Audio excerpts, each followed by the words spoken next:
All right, a little Ravens Orchard for you on a Sunday afternoon. Welcome to the Sunday Spin. I'm Vinny G, coming to you from San Diego, CA. As always, I've got my partner in crime with me this afternoon from the 719, Greno. How are you this afternoon? I'm well, Vinny. Thanks for asking. Looking good. Congratulations on the new release. Yeah, I appreciate that very much, man. Definitely. Right. It wouldn't happen without all of you guys. So, man, we got this bearded stranger. Look at this guy in the house. Who's this guy? Ladies and gents. Tell us about him, G. I wanna introduce a very special man, Mr. Derek Baughman. And Derek is a fantastic drummer. We've known each other, a musician extraordinaire. And we've known each other for, 7, maybe 8 years, a long time. Met through Anthony Davis, actually. And you guys were in a band together, and then we were in a band together. But Derek, how the hell are you, my friend? Great to see you. Great to see you, Glenn and Vinny G. Yeah, thank you so much for having me. Absolutely, man. Yeah, really pretty cool. Yeah, it's been that long, man. It's crazy. Yeah, how many years? 7, 8 years. Yep. Wow. And you're in Pittsburgh now, correct, Derek? Yeah, a little east of Pittsburgh. I could say the actual town, but no one would know. So I always just say, Pittsburgh area. Yeah, and you are from there, right? You grew up there as well? Yeah, that's right. Yeah. Right. How are things there? Because, here currently, California, I don't think I need to go into a diatribe about it. How are things in your neighborhood? How are the people? We're actually pretty tame, pretty quiet. There's nothing, Right. no real shenanigans are happening. No unrest or protesting or rioting or looting. It's actually throughout this whole thing, and that really hasn't happened around here. So we've been strangely fortunate. And in good health, I would imagine as well, Derek?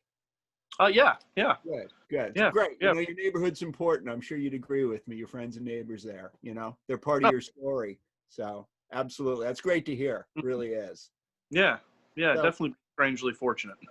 so, again, thanks for joining us. We really appreciate it. We know you're a busy man, but nuts and bolts, when did you start playing the drums and how did it happen? Wow. I think probably around 88, 1988 was probably, I think, where the first actual drum kit happened. But, I was fortunate enough to grow up in a family of musicians. Basically on both sides, everybody played. My grandparents played, uncles played, and my father, obviously, a great guitarist in his own right. I was exposed to all the great music growing up, Yes, and Pink Floyd and, Zeppelin and Purple and all the stuff that we love, and somewhere in that span of time, though, from 70s into the 80s, I sort of gravitated toward the drums, and, the rest is history, as they say. Fabulous. Yeah. And the first drum kit. I like to ask drummers this, the first drum kit. What could you tell us about it? What's the memory of the kit itself, the shape it was in, the color, how long did you keep it? Yeah, good. Yeah. It was a cheap Pearl kit. I think it was called Maxwin by Pearl. So, it was like, it was like probably pressed, cardboard or something, for the shells. I love those stories, right? The humble beginnings. Sure. Yeah, definitely. It was like a little 5-piece kit, though. And, the crazy thing about it is I've thought about that kit off and on over the years because I unfortunately don't have it anymore. But I've seen the snare, obviously not the one I had, but a snare from that kit, from that line, on Reverb for like $100. And I thought, one of these days I'm just going to pick that back up and see if I can make that thing sound good. It's awesome. Yeah. Fabulous. Yeah. It's the same across the board. First guitars, amplifiers, right? Oh, Plugging your guitar into your stereo because you didn't have an amplifier, right. right? Yeah. Um, obviously, being amongst two fantastic students of the drums as you guys, I'm in awe because I don't know how you do it. It's patting your head, rubbing your tummy, and chewing gum all at the same time. And again, you guys get a bad rap. Drumming. Wow. How long before you really became comfortable in your shell and said, yeah, I am a drummer? I don't think I'm not even there yet still after, many albums and sessions and stuff. I think that every time I have a good take, that we get something down on record, there's always a bit of luck and a bit of like one of those, got through that one. Yeah.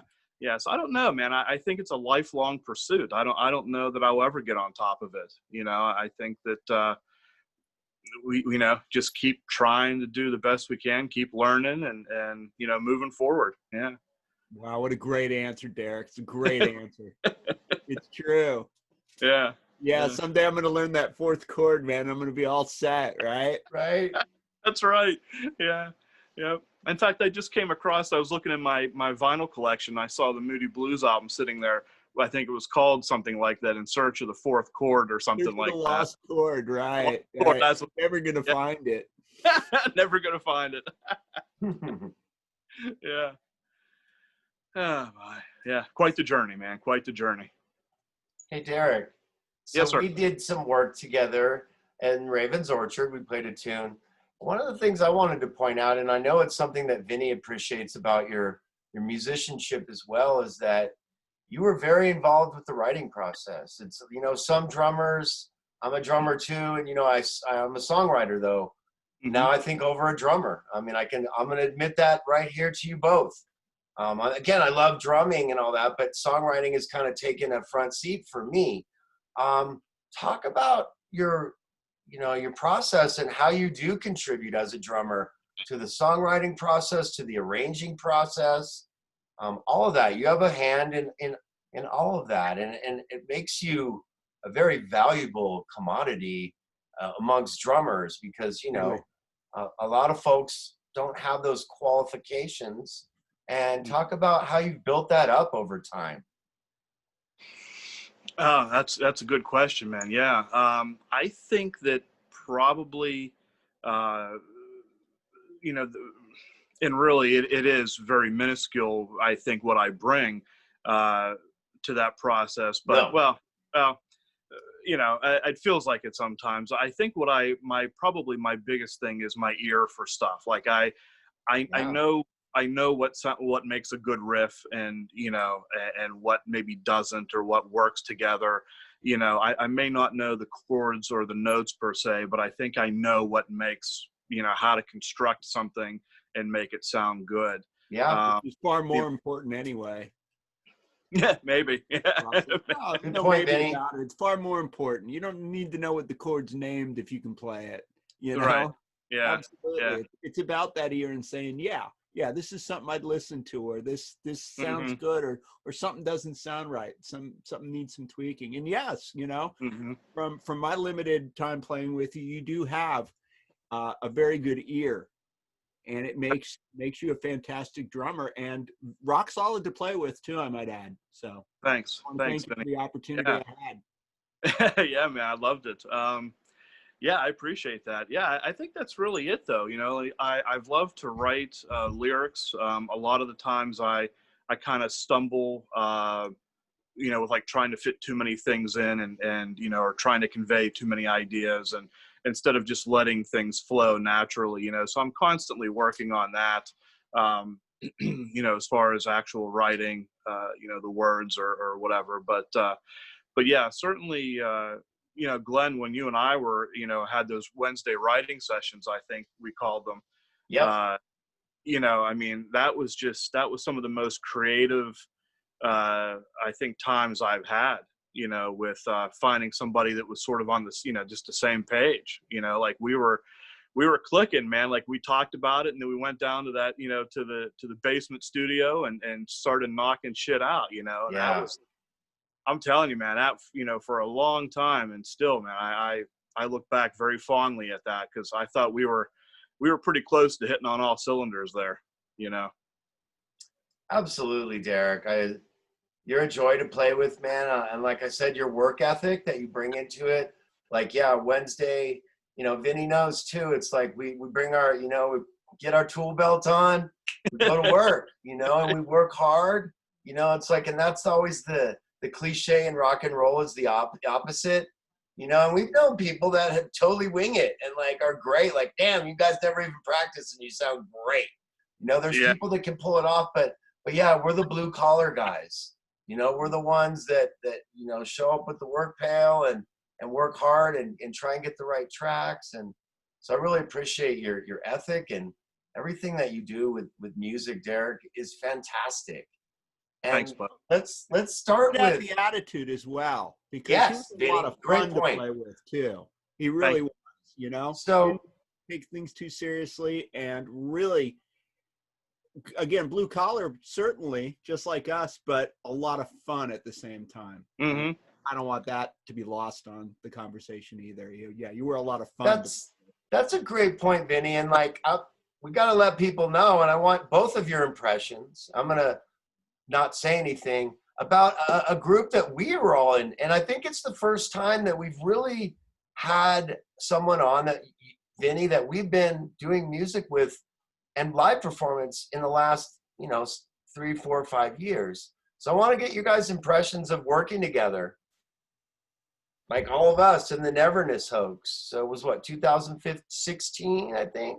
15? Yeah, might have been earlier than that, I think. Yeah. Really? Yeah, that was.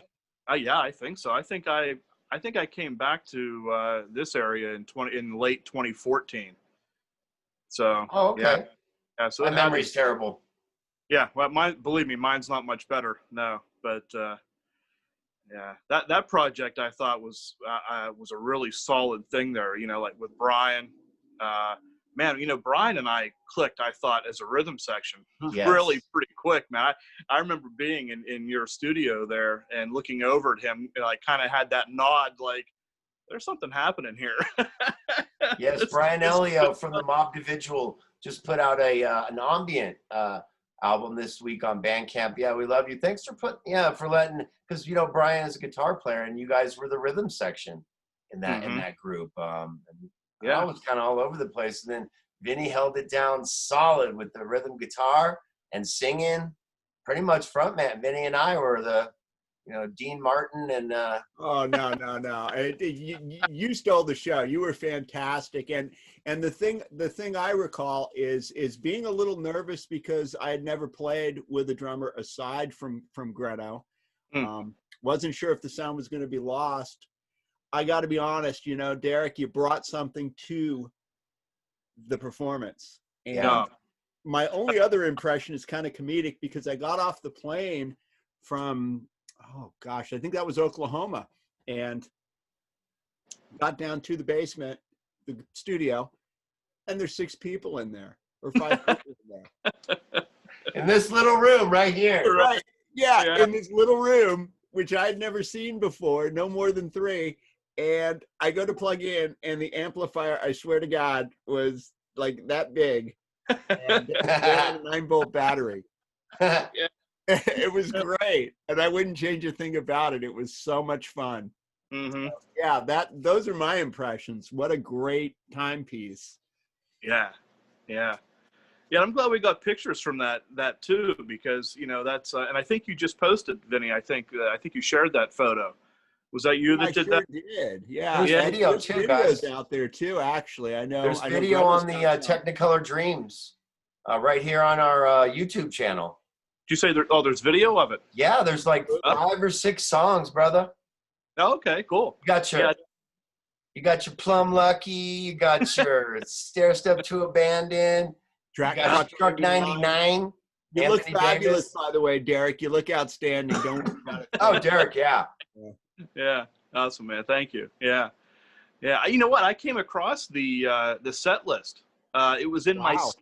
my stick bag. Wait, hold on. Oh, perfect. This is great.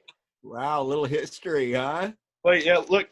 It actually, I have the date on here. It's 11/21/2013, 8 o'clock stage, and it's probably can't see it, but it's the set Yeah. list. No, you can. You can see it. Truck 99, riff, Plum Lucky, stair step, sudden back chair, which is what we started the show off. Talk about going full circle on the Sunday spin, baby. Yeah, man. Yeah. Rainy Day Girl. We did Rainy Day. Wow. Yeah. Yeah. Yeah, it was crazy, man. But yeah, in fact, on the second page is all of my notes from like all of the rehearsals that we did to get up to that point of that show. So I have that other page still of like who's counting what in and what it's going to be like, and all that. So I just happened to look on the inside of my stick bag, and there this was all that time. That's precious, man. Thank you, Derek, for that. Yeah. That means so much to all three of us. I mean, and it's great again, for our viewers, because to have, a group thing, usually we have people on, we've worked with like maybe almost all of the people, but either a long time ago or separately.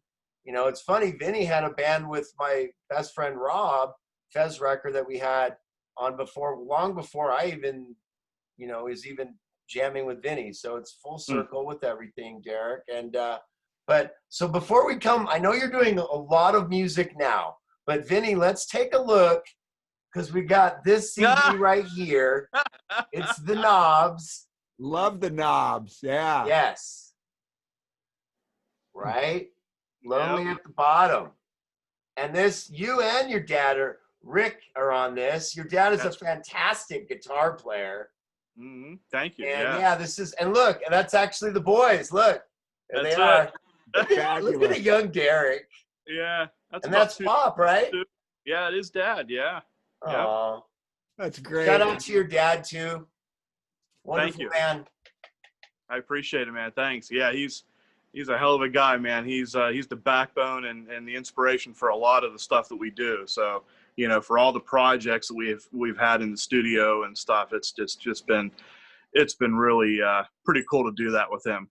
So, yeah. This is a kick-ass album. I was listening. It really is. Like, it's so great to revisit all of it, and your drumming's so solid, brother. And then like I said, Dad's riffs on it are amazing. Are you working with any of those people now? Dad is. Dad is still working with Johnny. Johnny Marsilio was the leader of that band. Really one band. But he had some health issues over the last number of years that kind of sort of put that band into a little semi-retirement. But there were tracks that were done in his studio, the guy that he was working with.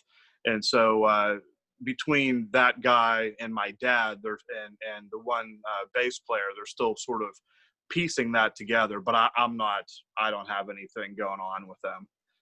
I think we actually played the last live show as a band with everyone. I think was the night before Thanksgiving, like maybe, I don't know, 2016, maybe 2017, somewhere in there. Yeah. But we still, we all still talk and hang out every now and then. So you're a busy man with the music now. Vinny and I really want to know what you've been up to. I know, man, this guy's got a full calendar of music, videos, all types of stuff, and collaborative work. He's in demand. New Ravens Orchard. So right? So fill us in, my brother. Well, I think that, the most exciting thing we have going on is, and like you said about, collaborating and just people that you've played with for years or you kind of go full circle again. My very good friend, John Weimer, we started in a band together. In fact, I think it was actually because of that band and our love for music that we first met when we were maybe 14 or 15. And we had been in bands in different incarnations, as teenagers and into our 20s or whatever. And then, but just like maybe a year or two ago, he started writing and really coming up with some great stuff, and was like, hey, now we have the capability of the studio. Why don't we maybe put an album together? And so it has been fantastic to work with him, in that capacity, because it's something we had never done before. We'd been in bands, played live, and obviously spent hours rehearsing and whatever, but we never tracked albums, or songs or anything like that. So to be a part of that process, again, with somebody that's been like a lifelong friend, again, man, it's just an amazing thing, to see it come to fruition too. And the songs are good, like we've Very got, good. yeah, we've got 2 in the can, really, pretty much done.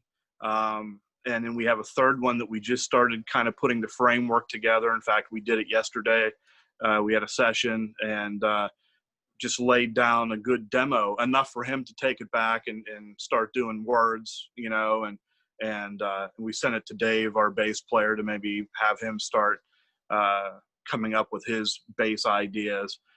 So yeah, that's been really, and Glenn, how we used to write and how much fun that was. And finally, I kind of get back to that again, to be in a room and just, banging it out. There's nothing like it, right, fellas? There isn't, man. It's like playing baseball, right? It's like anything else. Yeah, it's the part that's missed the most. So, Yeah. And I know, Derek, I know how much you enjoy playing live. And again, you're in demand as a live drummer, as you should be. So what do you miss the most about playing live right now? Well, you know what? That's kind of funny, because I haven't really. I mean, with my dad's studio, and my kit always there set up and mic'd and everything. There is an element of it, I think, that maybe we miss, and maybe it's just the camaraderie that you get being on stage with the other people. I get to look over and see my dad smiling when we're jamming on a Stones tune or something, or whatever, to see that look and know that we're just killing it. I think that's probably maybe the one and only thing I miss about playing live, because I don't have to carry equipment. It's that simple. I got all my shit set up. It's all mic'd. It all sounds good. Why would I ever want to tear it all down and and pack it up? It's a very reasonable argument, my man. It really is. Yeah. Well, you know what? And I don't know about you guys. Colorado Springs, for me, when I got out there, you guys had a vibrant music scene. I think people that probably had been around there long enough maybe didn't see it that way, but coming from the area that I did, I'm like, holy shit, you guys got bars everywhere. And, there's magazines that are dedicated to, the music scene and, talking about stuff that's happening and promoting everything. And you got guys like Glenn who got record labels and, and doing all this stuff. And it's like, I came from an area that didn't have any of that, really. And so, to rehearse all these hours and then, pack up all your gear and go out and play in a bar for really, 10 or 20 people that really don't, give 2 shits. It was like, yeah, I think we're kind of done with that. I think we'll just do the studio stuff from now on and be our own little version of Steely Dan. Love it. Yeah. So become studio rats,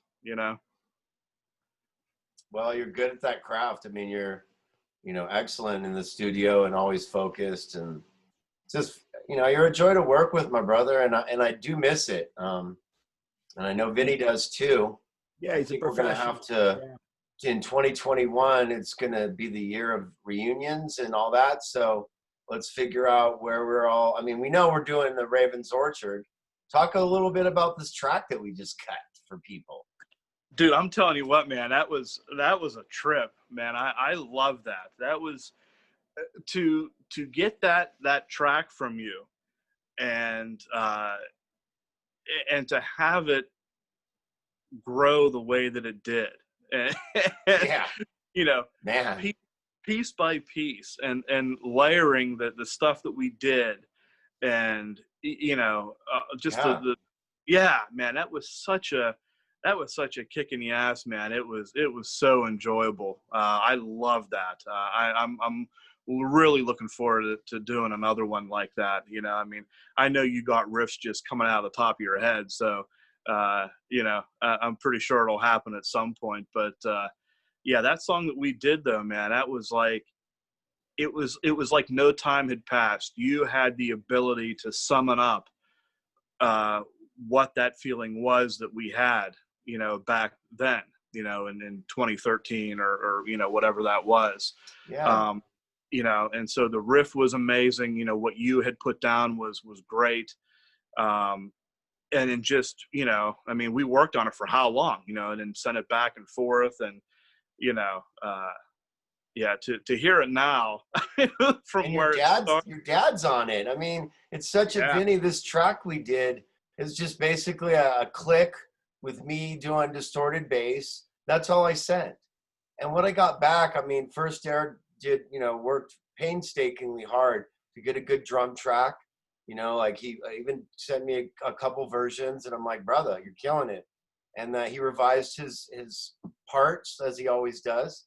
And then the next thing I hear, it's like his dad's guitars and like the spoken word thing in the middle, and like I'm like, this sounds like Slint or something. Like this is weird. Like this is cool. Like it really transcended the whole just initial riff that I put together. Man, I'm so grateful to be working with you again. Yeah, man, definitely. Yeah. And on that, let's get you involved. Vinny and I are revamped the Skinny Mulligans again. So I think we should kind of morph these members of the Neverness hoax into that Mulligan, because I'd love to have some tracks where I'm not playing drums on the Mulligan stuff, because if I got DB in the house, I'm gonna confer, baby. There's a few drummers that, you know, I mean, quite a few actually. I love other drummers so much. Like if Mandy was here, I'll be like, sit down.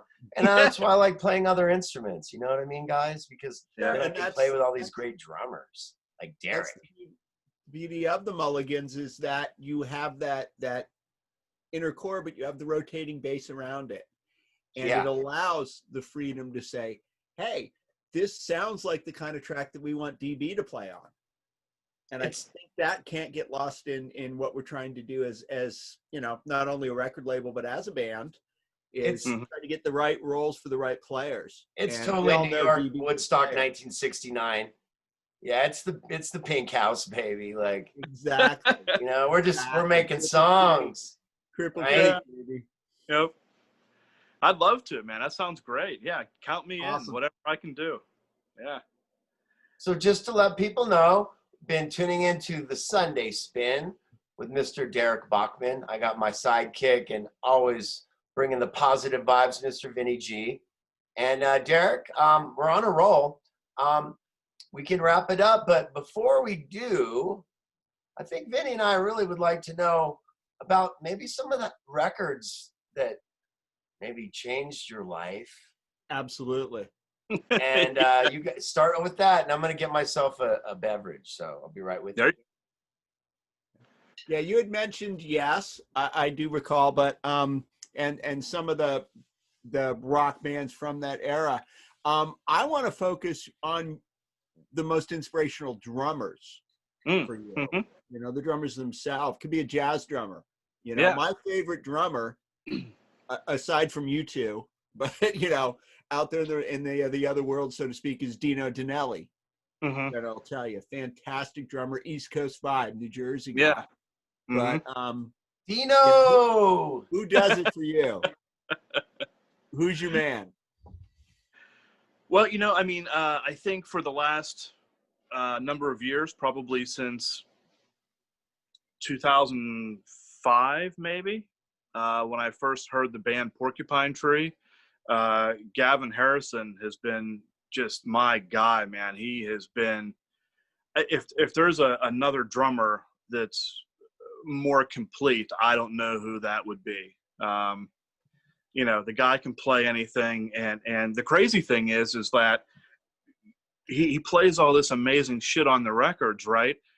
But then you go see him live, or you see these clips of him playing these songs live when they were still a band and still playing, and the stuff that he was coming up with night after night was even more ridiculous than what he did on the album. And it was like, how's this guy do all this stuff? Like, and it just seems to come natural to him, you know, and to even think up the parts like that, you know, is just amazing. So yeah, Gavin Harrison for me, for the last couple of decades has been my guy on the drums. But you know, it's all the usual guys, you know, Neil Peart and Bill Bruford, you know, but I love like Elvin Jones, you know, playing on Love Supreme with Coltrane. I mean, you know, the stuff that you hear on drums on that album is like, you just shake your head like, what? It's just, you know, but yeah, I mean, I cover, I think, a lot of ground, you know. I mean, Danny Carey, obviously, because, you know, again, I'm, you know, my prog rock leanings, you know, will always take me to a Tool, King Crimson, Yes, you know, vibe. But yeah, there's no shortage of great players, boy. That's for sure. What about a guy like Danny Heifetz from Mr. Bungle? Are you familiar? I'm not. Mm-mm. Okay. Okay. Yeah, Mr. Bungle is. I'll turn you on, man. You'll love this dude. I mean, this guy, and yeah, just cross paths. He was in a band called Barefoot Hockey Goalie with Tony Accarelli, who's actually going to be on next week. But also Danny's grandfather, I think, was Jascha Heifetz. Wow. Yes. So yeah, Danny's on that level of musicianship. This guy's, and Mr. Bungle, just real quickly, was like pretty much a band of all virtuosos and Mike Patton. Yeah, right. No, that's the only reason why I even know the name, is because of Mike Patton and sort of that Faith No More, you know. It's way more proggy and way technical, and like, I mean, we're talking, they pull in like klezmer and like, dude, they go hard. Like, they're really, Derek, I think you appreciate the hell out of them, and Danny. So I'm glad I brought that up. But yeah, a couple albums. I know Porcupine Tree's big for you. I know, like, you know, even you like conceptual music, you know, Pink Floyd and stuff, but talk about just a few albums real quickly. Yeah, I think that One Size Fits All, Frank Zappa from 75, 74, somewhere in there, when he had like that band, you know, with Ruth on marimba and Chester on drums and George Duke on keyboards. I mean, you know, that was just a phenomenal album. I thought I liked a lot of Frank's stuff before that album, but that, for me, that album just kind of coalesced everything. And you know, I find myself going back to that album a lot. You know, that really meant a lot, you know, to me. And there's another one, you know, Chester Thompson. I mean, you know, probably a lot of people, you know, kind of think of him maybe as Genesis, you know, the touring drummer with Genesis for forever. But you know, playing with Zappa was pretty much what I think put him on the map there for a while, and, you know, Weather Report too, maybe. But yeah, so that was that was a great album. And Discipline from King Crimson, I thought, was like a game changer, because it took that 60s, early 70s, you know, psychedelia prog thing into like a Talking Heads 80s, you know, scenario. And I don't think that anybody ever really kind of tried that. Great description, by the way. I think you just nailed it in the description, quite honestly. Yes. Yeah. And I mean, and there's so many, and for me, that album, I think not only the songs, but I'm a big fan of atmospherics. Doesn't even have to have drums. Some of my favorite tracks have no drums on them. Yeah. And I'm with you. You know, and so, you know, that Discipline album has a couple of those passages where it's just so haunting and so, you know, hazy in the way that it's played. It's just, yeah, fantastic. So that's just a couple, you know, that off the top of my head. Yeah. Thank you for that. Yeah. Yeah. Good stuff. Wow. Sunday Spin, Vinny, We're rolling, man. Definitely. So Time Derek, goes by quickly, doesn't it? before Wow. we go, Yeah. Derek, is there a place, or where is the place where people can find your music online to buy it, to listen to it, to stream it, to do, uh, jazzercise and yoga to it? Like where's the place, baby? Well, actually, we don't have any of that really right now. Okay. Yeah, there's nothing. The tracks that we have done for John's album, nothing has really been like mastered to be put out there for mass consumption. And so that'll be coming up soon, though. I Okay. believe. Yeah, and we'll have to find that record label to sign us up and Hey, we're ready. Well, and just so people know, yeah, we'll have that Raven's Orchard tune out next month. The Collaborations from Home album. It's basically so people know it's going to be an ongoing thing. So we finished our song, so it's not going to be perfectly done for a while, but we're going to go ahead and put out 6 or 7 songs next month, and so that will be once your dad and you get done mastering that final like sweetness. We'll get that going, and we'll get that out to folks so they can find that at grenomusic.bandcamp.com probably next month on the just collabs from home. Makes the perfect Christmas gift.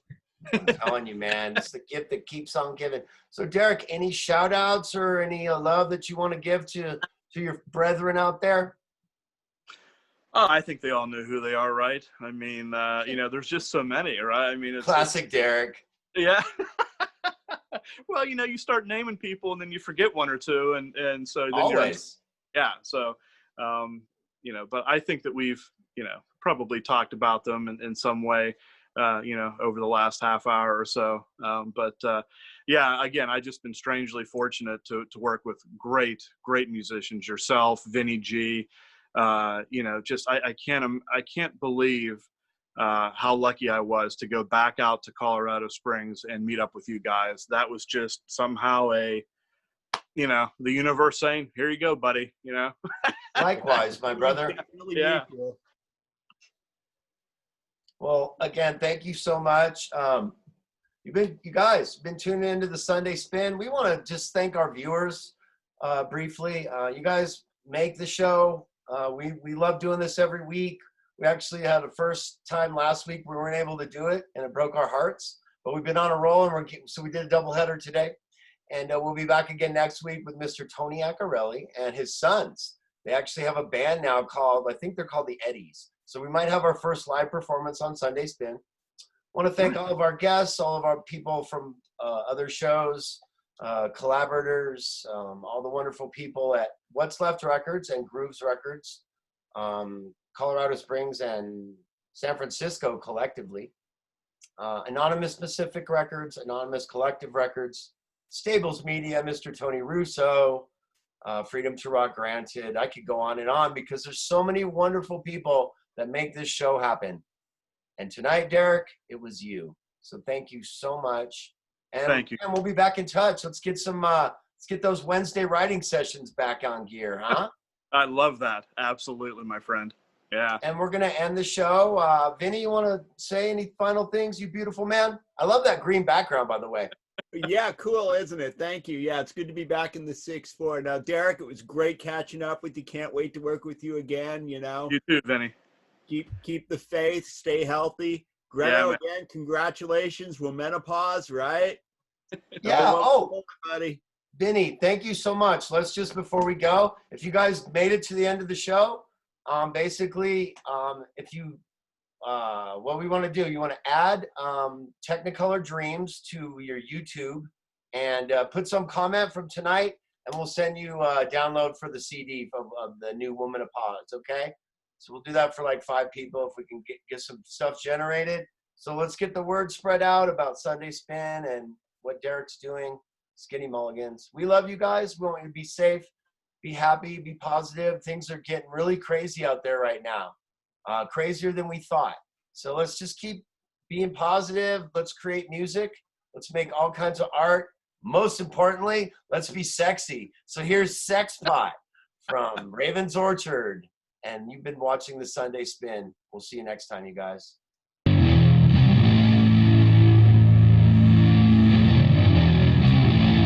that big rock action, baby. Check out how Derek comes in on this.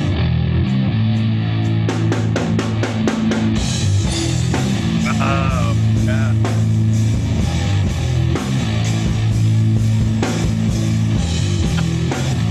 Solid as a rock. Get that little noise in there.